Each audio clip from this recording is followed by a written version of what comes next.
नमस्कार YouTube family, कैसे हैं आप? आशा करते हैं सभी लोग अच्छे होंगे।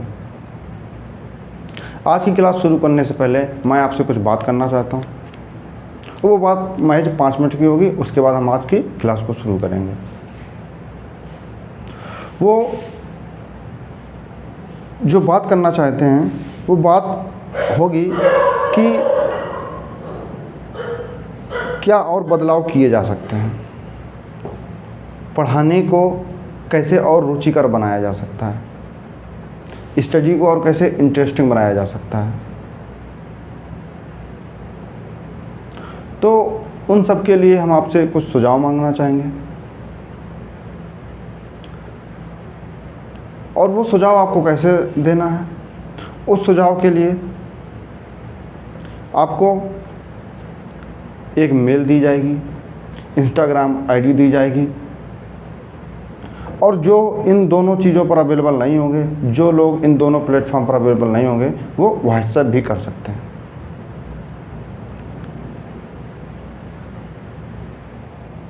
मैं मानता हूँ कि मेरे पढ़ाने का तरीका आपको समझ में ना आ रहा हो।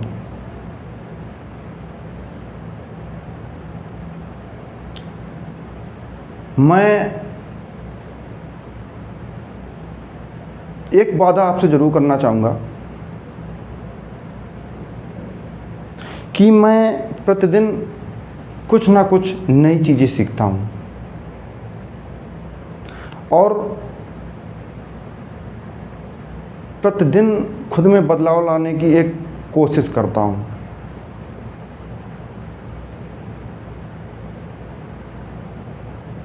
कोई भी व्यक्ति परफेक्ट नहीं होता है, धीरे धीरे मेहनत करता है, एक एक कदम आगे बढ़ाता है,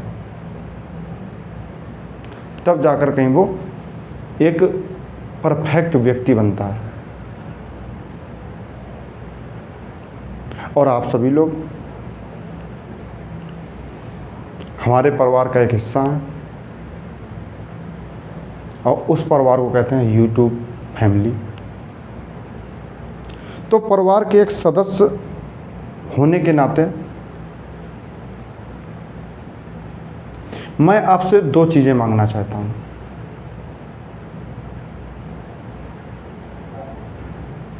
पहली चीज़, आप मेरा कोई भी एक वीडियो, ये वाला ही वीडियो या कोई पिछला वीडियो भी एक बार स्टार्टिंग से शुरू कीजिए और अंत तक देखिए।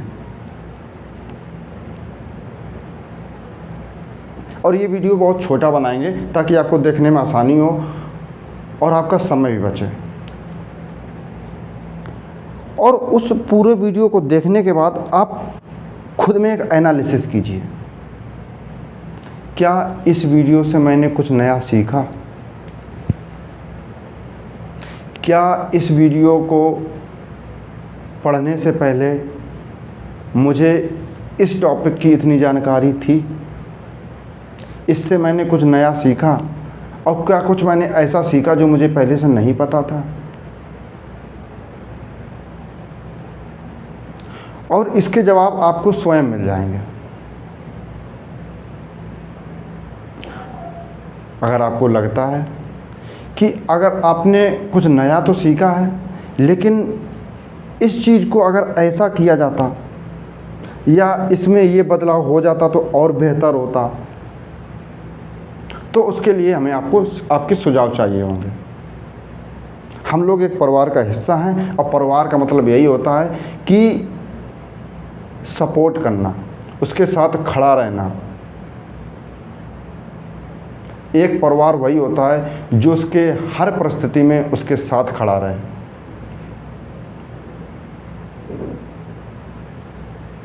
बाकी ट्रोल करने के लिए तो ज़माना है ना, उसके लिए तो ज़माना है। आपको भी ट्रोल किया जाता होगा, हमें भी ट्रोल किया जा रहा है। लोग कहते हैं पता नहीं क्या कर लिया, क्या शुरू किया है, क्या समझते हैं, कुछ नहीं होगा, कुछ भविष्य नहीं है। ऐसी बहुत सी बातों का हमें भी सामना करना पड़ता है। लेकिन अगर आपको लगता है कि आप सही हैं तो इन चीज़ों को इग्नोर करिए और आगे बढ़िए। ठीक उसी प्रकार जिस प्रकार मैं कर रहा हूँ। मुझसे भी बहुत लोग कमेंट करते हैं,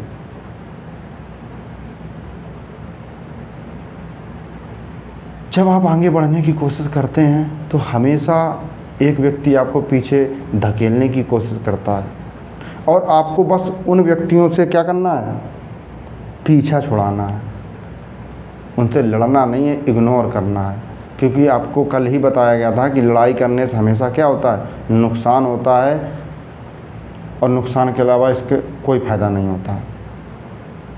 हाँ, तो आप इस बात को यहीं ख़त्म करते हैं। आप एक वीडियो शुरू से अंत तक देखिए और उस वीडियो देखने के बाद अगर आपको लगता है कि इस चैनल से आपने कुछ गेन किया, आपने कुछ सीखा, समझा और इसमें ये बदलाव लाए जा सकते हैं, तो उसके लिए आपको टेलीग्राम की लिंक डिस्क्रिप्शन में मिल जाएगी।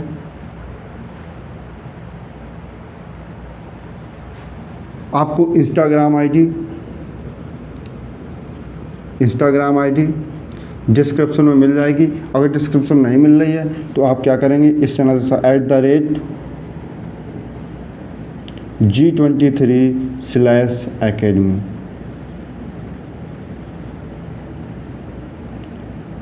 इससे सर्च कर सकते हैं। टेलीग्राम इस आईडी से है G23academy।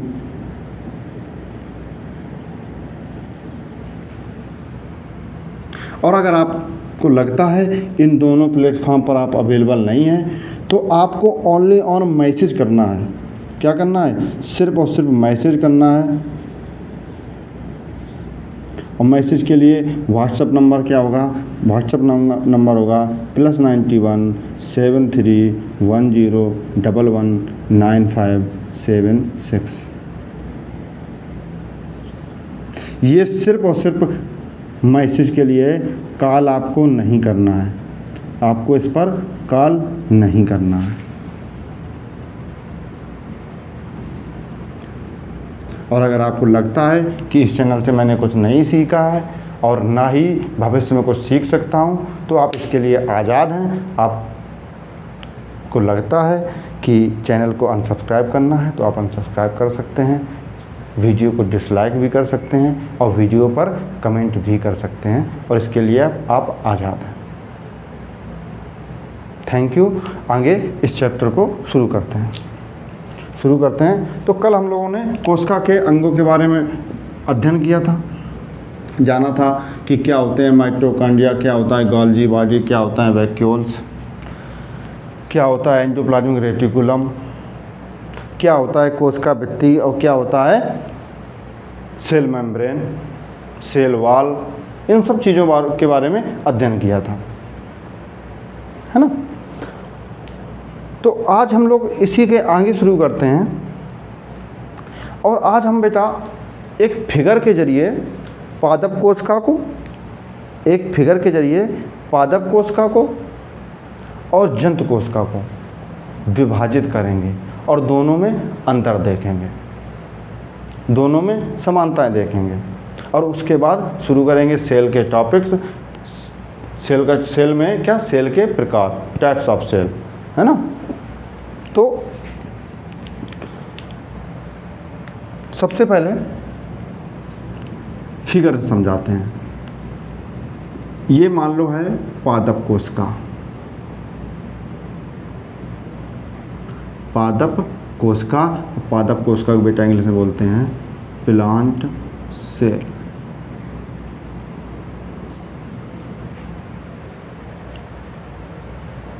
और इस साइड बना दे रहे हैं एनिमल सेल यानी जंतु कोशिका।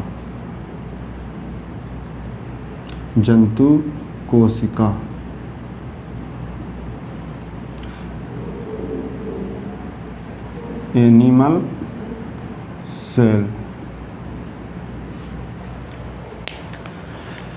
तो बेटा हम देखेंगे पादप कोशिका और जंतु कोशिका में अंतर देखेंगे, दोनों को कोरिलेट करके पढ़ेंगे जिससे आसानी होगी। तो बेटा जो पादप कोशिका होती है, सबसे पहले जो पादप कोशिका होती है वो होती है कैसी, चौकोर होती है।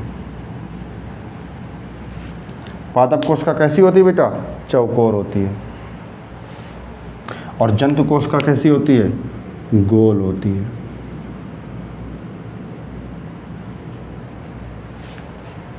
जंतु कोशिका कैसी होती है, गोल होती है। जो पादप कोशिका होती है वो चौकोर होती है, और जो जंतु कोशिका होती है वो कैसी होती है बेटा, वो होती है गोल। जो पादप कोशिका होती है बेटा, जो पादप कोशिका होती है, पादप कोशिका जंतु कोशिका की अपेक्षा क्या होती है, बड़ी होती है। और जो जंतु कोशिका होती है, जंतु कोशिका कैसी होती है, छोटी होती है। पहला क्या, ये कैसी होती है, ये होती है चौकोर, और ये कैसी होती है बेटा, गोल। ये गोल होती है और ये चौकोर होती है।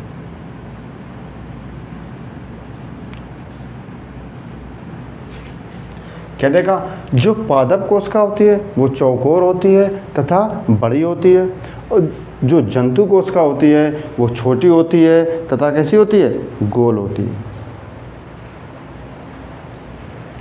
दूसरा पॉइंट, कल हम जब आपको वैक्यूल्स पढ़ा रहे थे तो वैक्यूल्स मतलब वैक्यूल्स का तो रसदानी होता है और उसका कार्य क्या होता है, जल संचित करना। तो बेटा उसमें हमने आपको बताया था कि जो जंतु कोशिका होती है, जंतु कोशिका का वैक्यूल्स छोटा होता है, और जो पादप कोशिका होती है, पादप कोशिका का वैक्यूल्स बड़ा होता है। यानी यहाँ से एक चीज़ और समझी थी कि जो पादप होते हैं, पादप को ज़्यादा जल की आवश्यकता होती है और जंतु को कम जल की आवश्यकता होती है। इसीलिए पादप कोशिकाओं का जो वैक्यूल्स होता है वो जंतु कोशिका की अपेक्षा बड़ा होता है। तो उस पॉइंट को भी लिख लेंगे। जो वैक्यूल्स होता है, वैक्यूल्स इनका क्या होता है बेटा, बड़ा होता है, और इनका जो वैक्यूल्स होता है, इनका जो वैक्यूल्स होता है वो छोटा होता है।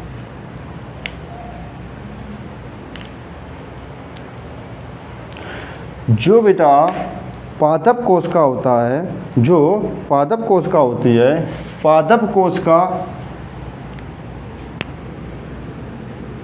कोशिका में जो सेल वाल होती है, पादप कोशिका में जो सेल वाल होती है, कोशिका भित्ति होती है, वो एक्स्ट्रा पाई जाती है। पादप कोशिका में जो कोशिका भित्ति होती है वो एक्स्ट्रा पाई जाती है। कहने का मतलब क्या है, लेकिन जो सेल मेम्ब्रेन है, जो सेल मेम्ब्रेन है, जो क्या है बेटा, जो सेल मेम्ब्रेन है, यानी कोशिका झिल्ली है, जो कोशिका झिल्ली है, ये तो दोनों में पाई जाती है। बेटा देखना, जो चीज़ दोनों में पाई जाएगी उसको मैं यहाँ पर डिनोट कर दूंगा, और जो चीज़ किसी एक में पाई जाएगी उसको अलग से डिनोट कर देंगे, और उसको फिगर से समझा देंगे। आपको चीज़ें बहुत अच्छे से समझ में आ जाएंगी, बहुत अच्छे से। आप बस देखते रहिए। यानी यहाँ से क्या देखा, जो कोशिका झिल्ली होती है वो दोनों में पाई जाती है, लेकिन कोशिका भित्ति जो होती है वो सिर्फ और सिर्फ किस में पाई जाती है, वो सिर्फ और सिर्फ पाई जाती है प्लांट्स में। यानी इसके बाहर एक और कौन क्या पाया जाता है, वो पाई जाती है कोशिका भित्ति। वो किस इस प्रकार की होती है।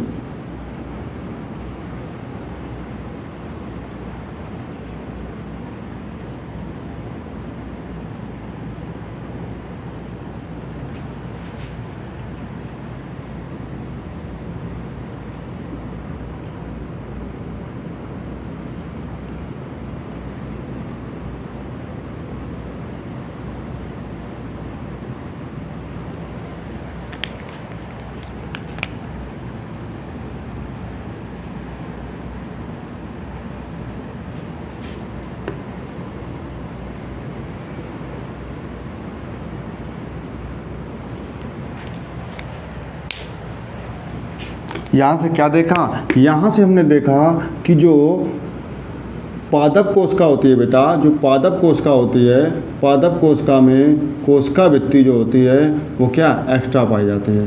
पादप कोशिका में जो कोशिका भित्ति होती है यानी सेल वाल होती है वो एक्स्ट्रा पाई जाती है, यानी ये ज़्यादा सुरक्षित होती है। अरे भाई जिसमें 2 कोट हैं, है ना, इसकी सुरक्षा किससे, 2 लेयर से हो रही है। एक तो कोशिका झिल्ली है और साथ में इसके पास क्या एक्स्ट्रा है, इसके पास एक कोशिका भित्ति भी है। कोशिका झिल्ली तो है ही, साथ में इसके पास एक कोशिका भित्ति भी है।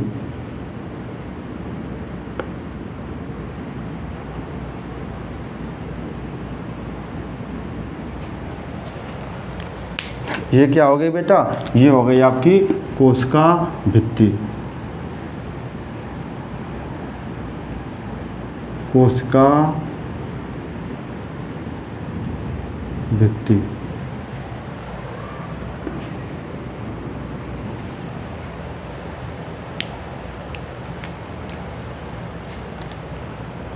उसके बाद बेटा बात आती है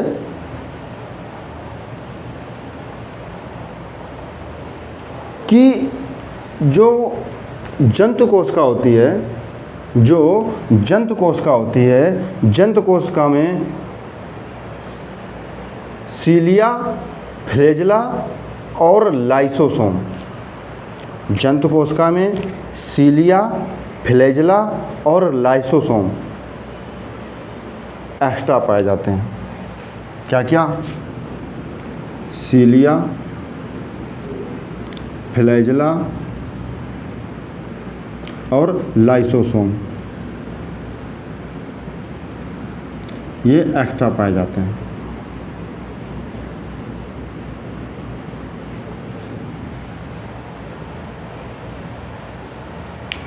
जो जंतु कोशिका होती है, जंतु कोशिका में सीलिया, फ्लैजेला, लाइसोसोम, यानी अगर याद करना चाहें तो सी, एफ और एल एक्स्ट्रा पाया जाता है।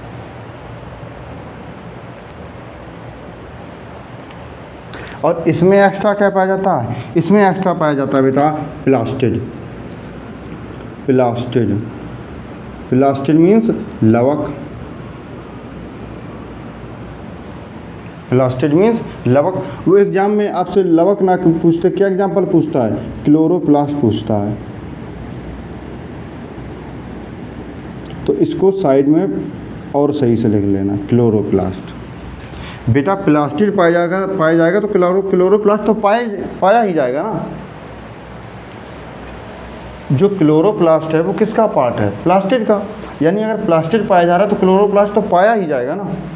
तो वो लेकिन एग्ज़ाम में क्या कर रहा है, एग्ज़ाम में वो आपको भ्रमित करने के लिए वो आपको प्लास्टिड नहीं बता रहा है, वो क्लोरोप्लास्ट बता रहा है, पूछता है।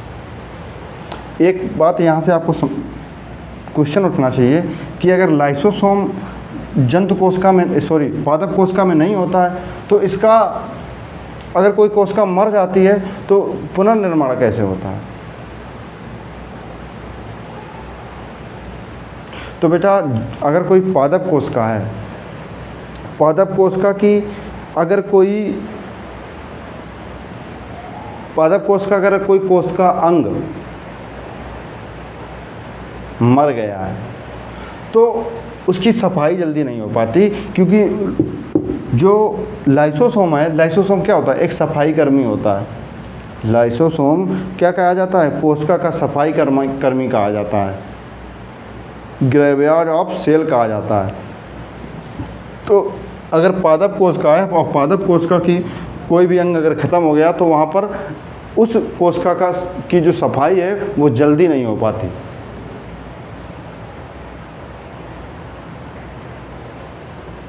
तो ये चीज़ें तो अंतर हो गया। अब देखेंगे कि क्या क्या है जो दोनों में पाया जाता है। यानी यहाँ से क्या देखा, कोशिका भित्ति, वह साइज, ये क्या आकार लिख लो, आप बड़ी सोचोगे क्या, आकार बड़ी और आकार छोटा, छोटा कर लो इसको बड़ा कर लो। इसका जो आकार होता है बड़ा होता है, इसका आकार छोटा होता है। ये इसका जो शेप होता है वो होता है कैसा, गोल होता है, और इसका जो शेप होता है वो चौकोर होता है। इसमें कोशिका झिल्ली के साथ साथ कोशिका भित्ति भी पाई जाती है, इसमें सिर्फ और सिर्फ कोशिका झिल्ली पाई जाती है। इसका जो वैक्यूल्स होता है वो बड़ा होता है, इसका जो वैक्यूल्स होता है छोटा होता है। इसमें लवक पाए जाते हैं, इसमें सीलिया, फ्लैजेला और लाइसोसोम एक्स्ट्रा पाए जाते हैं। तो क्या क्या बचा, हम लोगों ने सबसे पहले पढ़ा था माइटोकॉन्ड्रिया, माइटोकॉन्ड्रिया पढ़ा था। माइटोकॉन्ड्रिया दोनों में होता है, माइटोकॉन्ड्रिया दोनों में होता है। उसके बाद क्या पढ़ा था, गोल्जी बॉडी पढ़ा था, गोल्जी बॉडी पढ़ा था। गोल्जी बॉडी दोनों में होता है। उसके बाद क्या पढ़ा था, एंडोप्लाज्मिक रेटिकुलम पढ़ा था, एंडोप्लाज्मिक रेटिकुलम दोनों में होता है। अगर यहाँ से देखना चाहें तो वैक्यूल्स छोटा बड़ा होता है, लेकिन होता तो दोनों में है ना। तो अगर आप यहाँ लिखना चाहें एक साथ तो लिख लो वैक्यूल्स दोनों में होता है। वैक्यूल्स क्या होता है बेटा, दोनों में होता है। उसके बाद जो केंद्रक होता है, जो केंद्रक होता है, केंद्रक भी किसमें, दोनों में होता है। लेकिन केंद्रक में अंतर क्या होता है, इसका जो केंद्रक होता है, इसका केंद्रक जो एक साइड यानी यहाँ कहीं पाया जाएगा, और इसका केंद्रक जो मध्य में पाया जाता है। यानी पादप कोशिका का जो केंद्रक होता है वो एक साइड कोने में कोशिका झिल्ली की तरफ पाया जाता है, लेकिन जो जंतु कोशिका होती है, जंतु कोशिका का केंद्रक मध्य में पाया जाता है।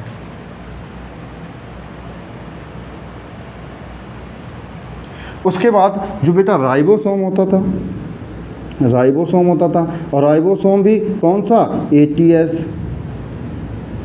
तो राइबोसोम भी ATS दोनों में पाया जाता है। यहाँ तक समझ में आ गया। आप इसको नोट कर लीजिए, उसके बाद हम आपको सेल के प्रकार पढ़ाएंगे। सेल के प्रकार पढ़ने से पहले एक चीज़ और पढ़ लेते हैं। वो आपसे पूछता है इनमें से कौन है जिसकी कोशिका जो झिल्ली होती है वो डबल लेयर होती है। जो कोशिका झिल्ली है, किसकी दोहरी झिल्ली होती है, किसकी एकल झिल्ली होती है, और किसकी झिल्ली रहित होती है। इन पॉइंट को भी समझेंगे, है ना।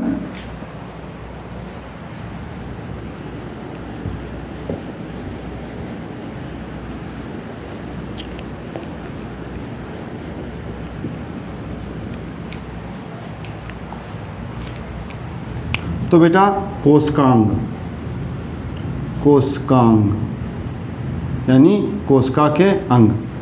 तो कोशिका के अंग को 3 प्रकार के से बांटेंगे।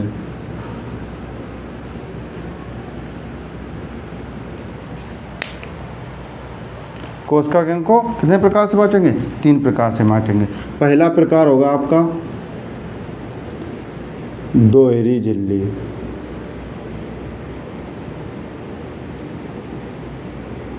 फिर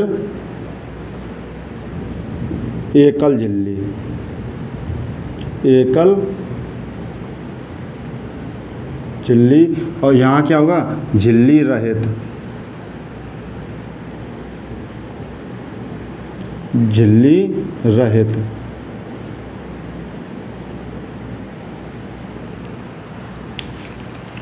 तो बेटा जो दोहरी झिल्ली होती है, दोहरी झिल्ली होती है किसमें, M, N और C में।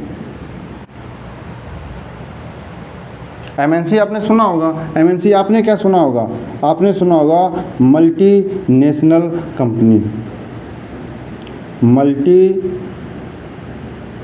National company. आप बोलोगे ये क्यों बता रहे हैं, अभी हम आपको याद कराना भी तो है ना, याद भी तो कराना है ना, तो उसको कोरिलेशन तो किसी से कराना पड़ेगा ना। तो देखना बेटा, एम मतलब माइटोकॉन्ड्रिया, एम मतलब माइटोकॉन्ड्रिया। एन मतलब न्यूक्लियस, न्यूक्लियस मतलब केंद्रक, और सी मतलब क्लोरोप्लास्ट, सी मतलब क्लोरोप्लास्ट।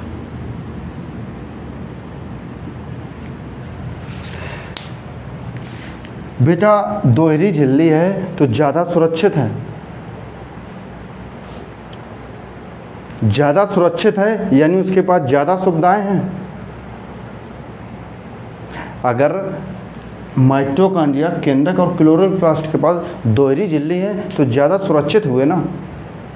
अगर ज़्यादा सुरक्षित हुए तो उन्हें ज़्यादा सुविधाएं मिल रही हैं, और प्राइवेट क्षेत्र में जो जॉब करते हैं उन्हें पता है सबसे अच्छी सुविधाएं किसमें मिलती हैं, मल्टीनेशनल कंपनी में मिलती हैं। सबसे अच्छी सुविधाएं कहाँ मिलती है, मल्टीनेशनल कंपनी में मिलती हैं। तो मल्टीनेशनल कंपनी मतलब क्या, बहुत अच्छी सुविधाएं, और बहुत अच्छी सुविधा मतलब एमएनसी, और एमएनसी मतलब माइटोकॉन्ड्रिया, न्यूक्लियस और क्लोरोप्लास्ट। समझ में आ गया। अब बात करते हैं एकल झिल्ली, बात करते हैं एकल झिल्ली। तो एकल झिल्ली बेटा पाई जाती है तुम्हारे सबसे पहले राइबोसोम में, राइबोसोम में, उसके बाद सेंट्रोसोम में,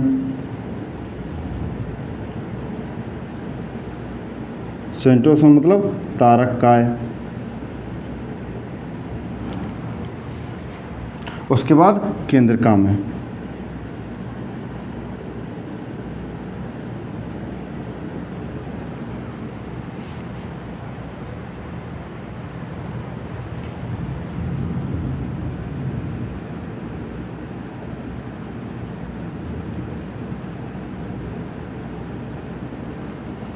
देखो इसको कैसे याद रखना है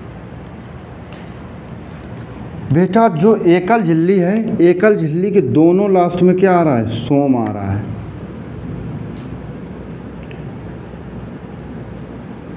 क्या आ रहा है, सोम आ रहा है।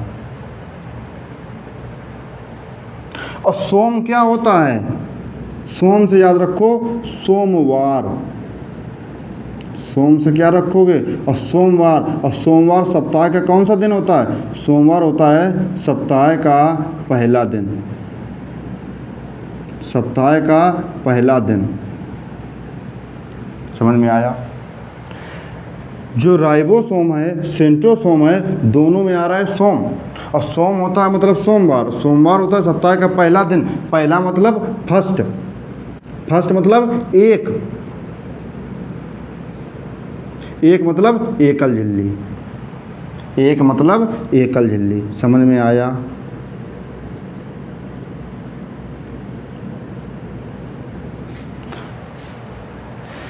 राइबोसोम, सेंट्रोसोम, सोम मतलब पहला दिन, पहला दिन मतलब एकल।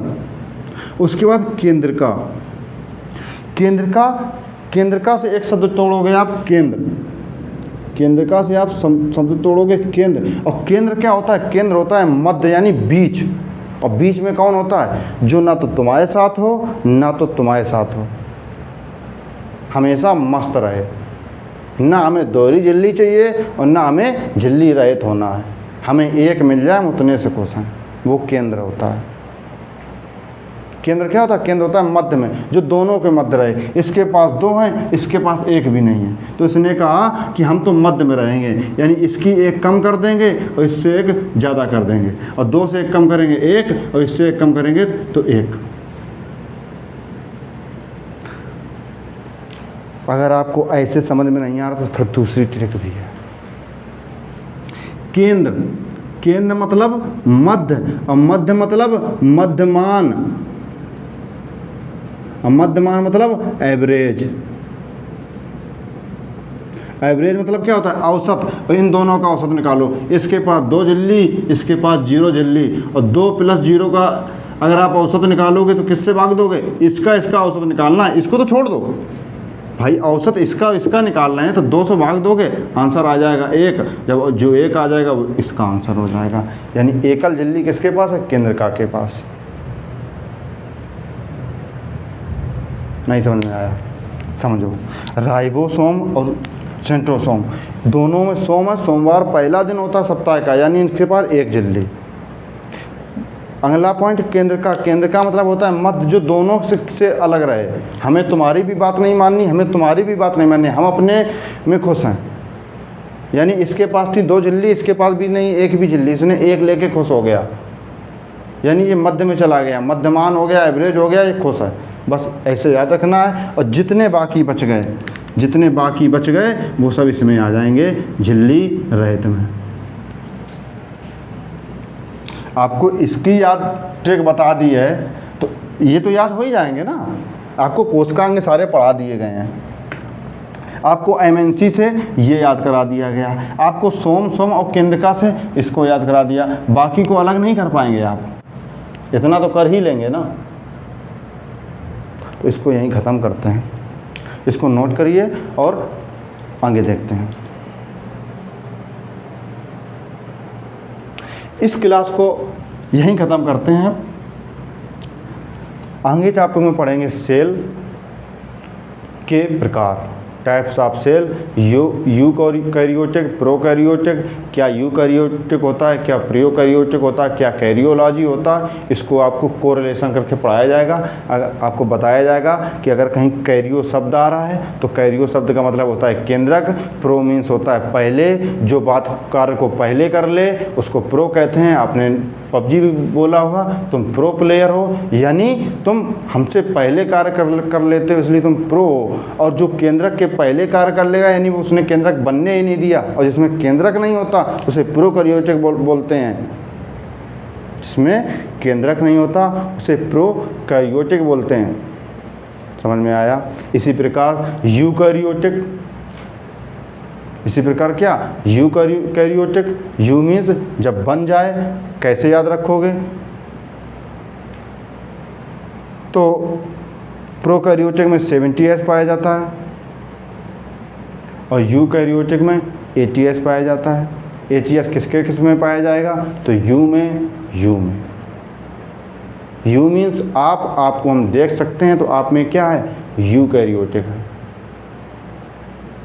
आप हमें देख सकते हैं, हम में यूकैरियोटिक है। आपके लिए हम यू और आपके लिए हम यू और मेरे लिए आप यू। यू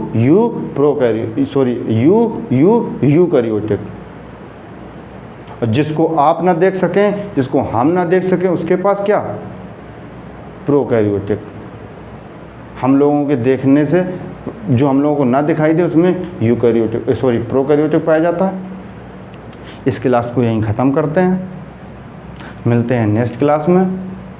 और जो बातें हमने पहले बोली थी कि अगर आपको क्लास अच्छी लगी हो तो आप लाइक भी करें, शेयर भी करें, सब्सक्राइब भी करें। अगर आपको लगता है कि इस क्लास से आपने आज कुछ नहीं सीखा, कुछ नहीं पढ़ा, कुछ ऐसा नहीं बताया गया जो मैंने पहले ना सीखा हो, तो आपको लगता है कि हमें भविष्य में भी इससे नहीं पढ़ना है, तो आप चैनल को अनसब्सक्राइब करके जा भी सकते हैं। अगर आप रहना चाहें तो रह भी सकते हैं, डिसलाइक भी कर सकते हैं। अगर कोई सुझाव देना चाहते हैं तो आपके लिए कमेंट बॉक्स ओपन है, आप कमेंट कर सकते हैं। आप हमें टेलीग्राम पर, इंस्टाग्राम पर और व्हाट्सएप पर मैसेज कर सकते हैं, जिसके जवाब मैं स्वयं आपको दूंगा।